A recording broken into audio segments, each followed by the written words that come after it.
Imagine a time when once again you will be free. Free to travel, to explore, to be with those you love. Imagine that smile, beckoning you close. Imagine the limestone cars dancing on the horizon. Imagine that aroma with its taste of the ages. Imagine that moment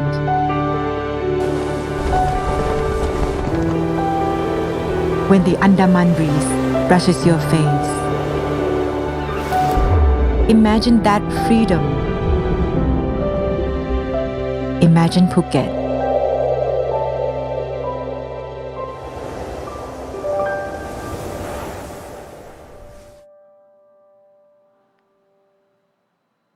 Oh my, I mean that video really made me yearn and made me feel that I want to be there. I want to be in Phuket. I want to be in Bali.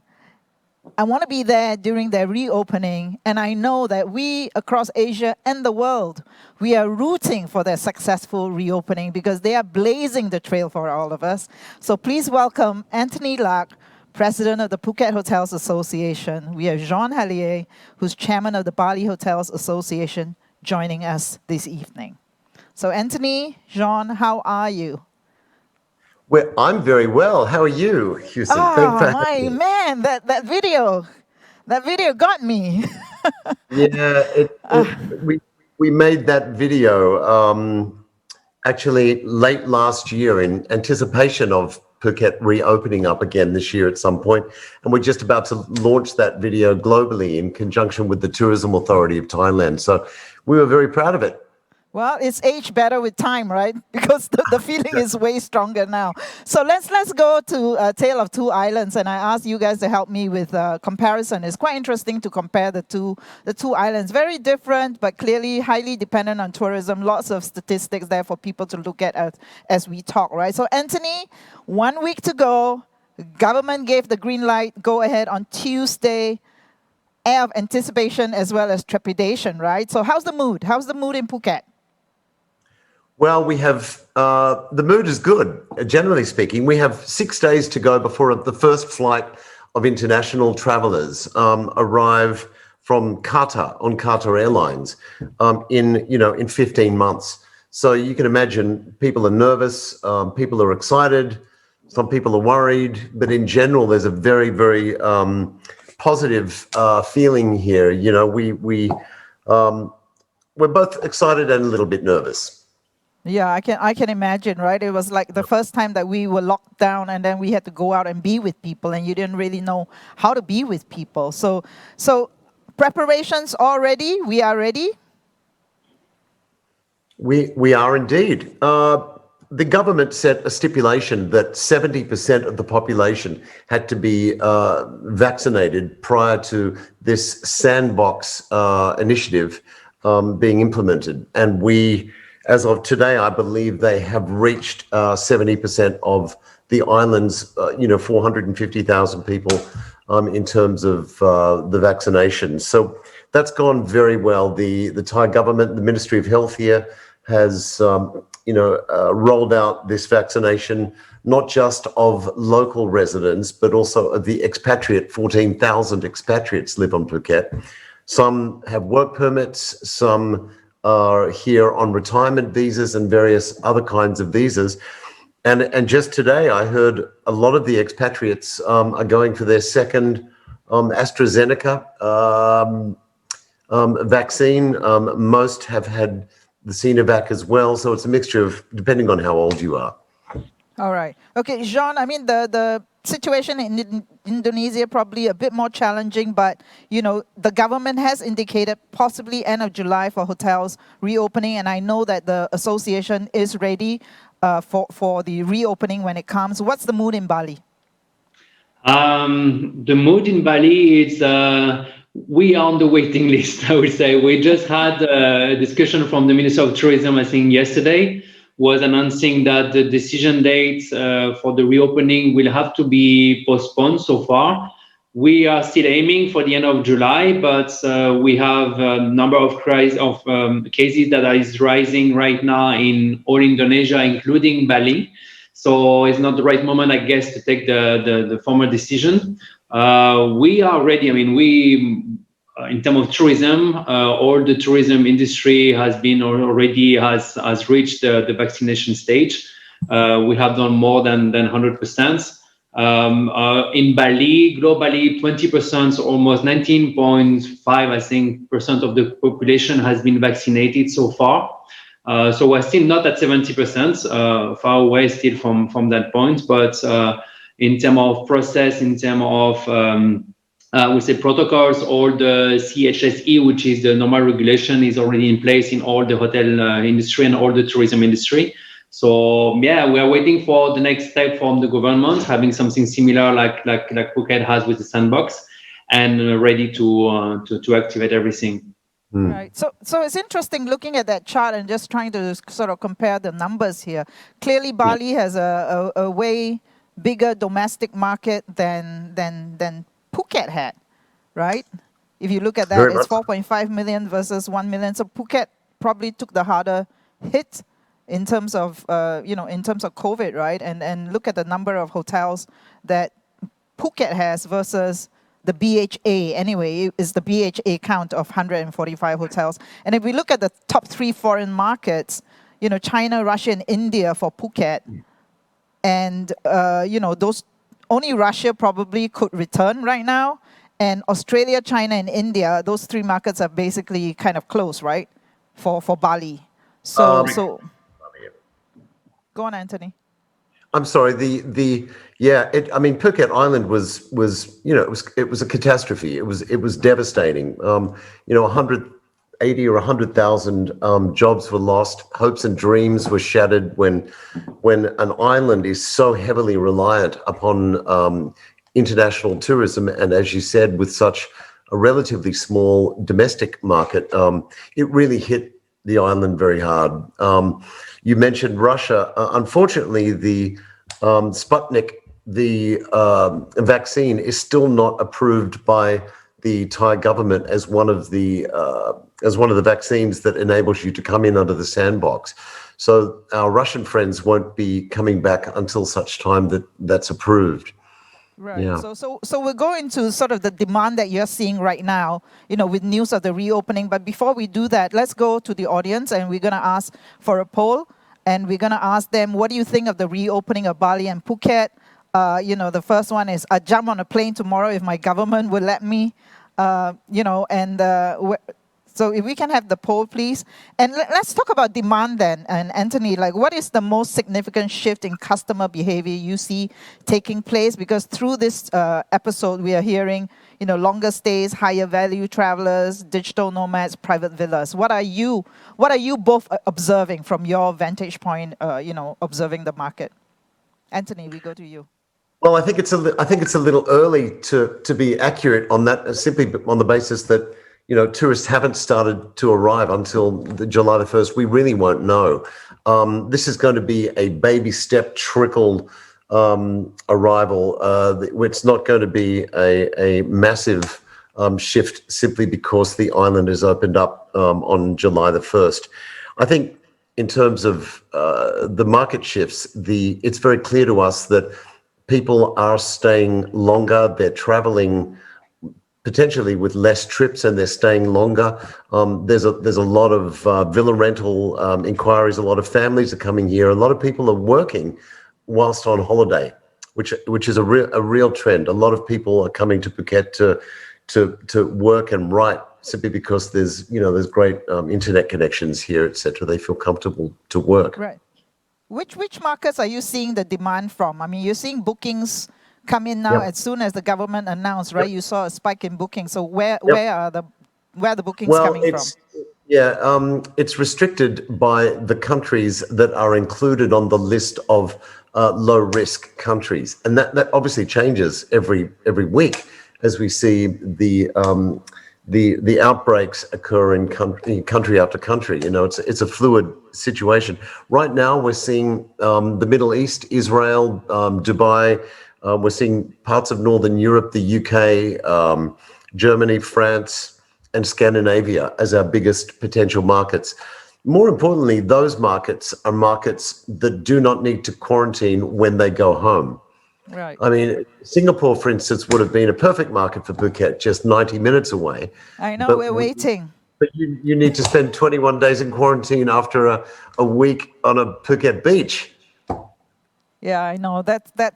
It's effectively not travel, right? Correct. So Jean, I know you have opened your hotel, the Hotel Indigo in May, right? To at least domestic market, and you reopened it after 10 months. So what are you seeing now in the markets that you are serving? So we are still having domestic market only. As Anthony was saying, we are having more people that are requiring long stay for sure. Villas experience, secluded experience, private experience. Want to try to stay in the hotel as a general mood, not to go oftenly outside. Have a more private experience. Last minute booking, things that we observed, like we didn't have that much before the crisis. So people that just arrived from Java and ask for a room on a very high level, the day for the day, I would say. So this last minute booking, I think, is a new trend for us. But globally, is longer stay and more exclusive experience while they are staying with us. Right, I was reading a press release. I think, it's not only hoteliers who are responding to this new trend of digital nomads or people working, from like Maldives, for example, seeing quite a lot of people, Phuket, and Bali. You seem made for it. And Bali, I believe that you have extended business visas for 6 months. That's what I read. In Dubai, they're giving away resident visas for 2 years to encourage digital nomads. So have you seen hotels in your islands responding to this new trend of people working long stays, digital nomads? Let's go to you, Anthony. All right. The answer is yes. With such a large inventory of empty rooms, hoteliers have had to become more creative. And I've noticed that many of even the larger chained hotels on Phuket are removing the minibar cabinet areas and putting in small pantries and small kitchens. The working desk thing is being expanded. There's secretarial services and support services as you would have in a business club environment as well, moving in. So hotels are, adapting to the shift in the needs of our guests, which I think is something we've just all got to get used to learning to do in the future. Yeah, I think, like today we had, we've had hoteliers on the show, and definitely, I think this has definitely forced hoteliers to really innovate, right, and create new opportunities out of this. So, Jean, are you seeing the similar trend in Bali? Same thing. We have some digital nomads, of course, staying here in Bali during all the crisis. Some of our hotels have decided also to create it kind of a co-working space or convert their own bar restaurants in co-working space in order to adapt once again to the market. And internally, domestically, the government has just launched a program to work from Bali. If you are staying in Java, working in Java, to come in Bali and work from here in order to boost the tourism, to encourage the travel there. So it's both of them. It's new again. It's something that we need to adapt, and some of us have done it really well. Okay, so we go to the poll here, and it basically talks about people basically saying we'll wait and see what happens after the first month. So we have a rather cautious crowd. Yeah.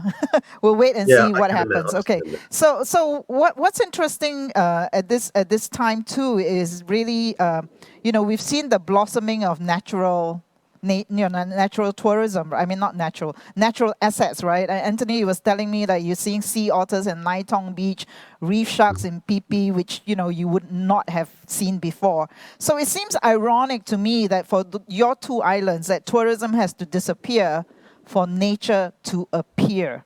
So what's the big lesson here, guys? How can we ensure the two kind of live in harmony here? Yeah, I think from our point of view here, we all agree on one thing. One of the things we've learned from the, Anthony, you're very soft to me. I'm sorry, can you hear Yeah. me? Can you Yeah. hear me now? Yes. Yeah, one of the things that we have most definitely learned from this is that sustainability, not just drinking plastic drinking water bottles, but the sustainability of the local environment and buying local and selling local experiences and offering authentic local experiences rather than international ones, and expectations are to be much more sensitive to having a narrative in a hotel that has a meaning. I mean, as the great designer Bill Bensley always says, hotels have to have a purpose, and rather than just relying on international chains to build hotels, we are all moving away to create more natural, authentic experiences for guests. Yeah. Yeah, and I guess this period, just like in Singapore, I think suddenly we appreciate the local market more, right? Because in the past we didn't have to really cater to the local market, and because we had travelers coming in, so it really makes you appreciate that you are really part of the local community. So Jean, I mean, I know memories are short though. We keep talking about it, yes, we need sustainability, we need to. So, but memories are short, and when people can travel, we may just go back, right? We may just go back to the bad old ways. So, what role can associations like yours ensure that this doesn't happen? Let's go to Jean. I think, I mean, we don't have the magic key, unfortunately, but it will go through still a lot of education. So educate our own employees, educate the community, educate the guests that are coming to Bali. I think the local community, as you say, have been very astonished by the nature, coming back to how it was, I think, before, 10 or 15 years ago, where you see the clean beach, you see the clean rice fields, you see the nature stepping back again and having the rare beauty of Bali. I think now by having seen that, I think the community is really looking forward to keep this situation again, even if when the tourism will be back to what it was before. We hope that we continue, when we have the possibility to continue to engage our employees and to continue to educate. We do a lot of online trainings, a lot of education for all our employees. So we have done a huge step also in Bali. I think before the crisis, the main part of our hotels were already plastic free. So we know that we need to continue like that and keep going with our sustainability program. Yeah. Because this moment is too precious for us to squander, and I feel like if we've been talking about this is the moment where we really have a responsibility to make sure that we deliver on that promise. And Anthony, to your point about local experiences, right? Given the damage that's been done to clearly the long tail of experiences in Phuket and Bali, right? I mean, a lot of small businesses clearly have disappeared and all that, What can be done to kind of rebuild them and bring them back? Or do you think they will just kind of blossom when travelers come back? Anthony, we go to you. Yeah, again, as Jean just said, there's no magic key. We don't know because we haven't seen them come back.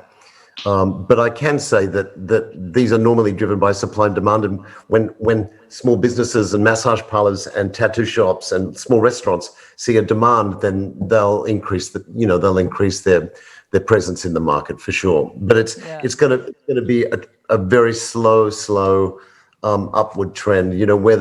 We're the first destination in Asia Pacific to have allowed vaccinated travelers to arrive into any destination. And I think it's a learning process.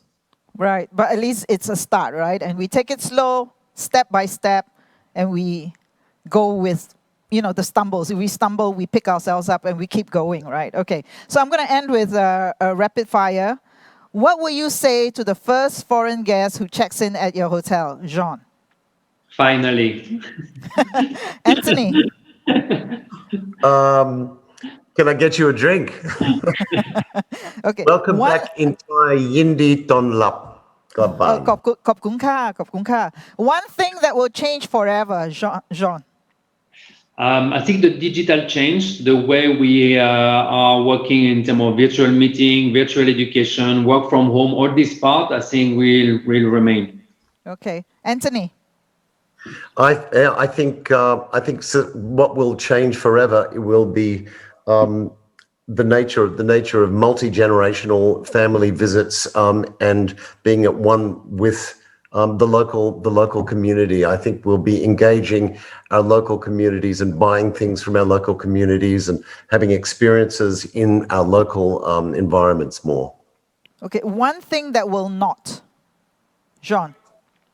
I think it will the way that people were traveling before and continue to explore new cultures, be curious on new destinations. This will never stop. Okay, Anthony. Well, I would agree with you. I also think that one thing that won't stop the effects of mass tourism on our environments. Okay. All right. So therefore, maybe your answer will be fitting for the next question. Is one thing you wish will disappear from your island's tourism industry, Anthony? Oh, yeah. I think one thing we hope will disappear will be the effects of mass tourism on the coral reefs, on the rainforests, on the roads, on the garbage systems, on the infrastructure, on everything. This is a big issue in any destination anywhere in the world. And it's within our power to make that disappear. So, Jean, one thing you wish will disappear. Mask, I hope very soon. But we are the smiley industry, you are the hospitality part of the welcoming. It's in our blood. So it's, I hope soon we will have the possibility to make it disappear. Definitely. Absolutely. So, hidden secret about your adopted island home that you didn't know before COVID. And I know, Anthony, this is a stretch. You've lived in Phuket, 33 years? I mean, a long time. Give us a hidden secret about your island home. I think there's a misperception about Phuket being over-commercialized. There are beautiful, small, hidden bays and beautiful private little beaches and pristine mountains to walk, and being at one with nature is something that doesn't automatically come to mind when you think of Phuket if you're sitting in London or somewhere like that. So I would think nature. Okay. Jean. I think the resiliency of Balinese people. I was really astonished by the way they have reacted to the crisis. I was very concerned at the very beginning of the crisis, knowing the condition of the local community, and sometimes could be very challenging. But I've seen how they reacted to it, how they create their own business, how they try to survive during this crisis. And I think it has been something that I've really discovered because I was not, I was not aware of that. It's only 2.5 years that I'm here in Bali, but I was not seeing this part so far. And yeah, I've been very surprised.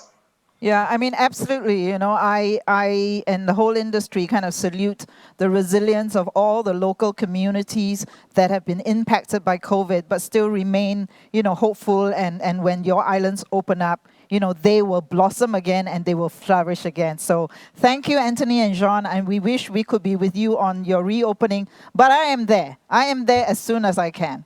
So bye-bye. Thank you. Selamat jalan. And bye-bye. Bye. Thank you. Thank you.